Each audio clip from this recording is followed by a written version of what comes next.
Brigada Balita. Mga namamalimos naman sa Naga City, do marami umanong muli. Brigada Cat Delgado, ibrigada mo. Brigada Live Report. Dumadami na naman ang mga matatanda at mga batang namamalimos sa lungsod ng Naga. Ito ang napagalaman kay Annabel Vargas, City Social Welfare and Development Office Head, kung saan ang iba mga anak ng ilang nagtitinda sa lungsod. May iba naman na mismong kasama na ang tatay sa namamalimos, karamihan pa mga senior citizen na ang iba mula ng ibang bayan, lalo na tuwing Sabado at Linggo.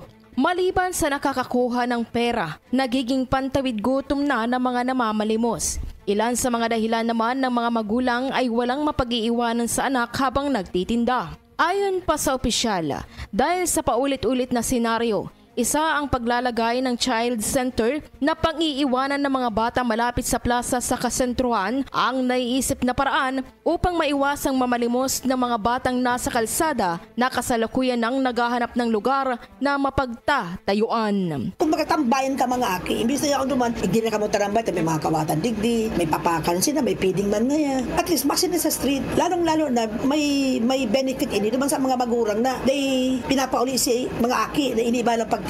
In the heart of changing lives, ito si Brigada Cat Delgado ng 103.1 Brigada News FM Naga, the Music and News Authority.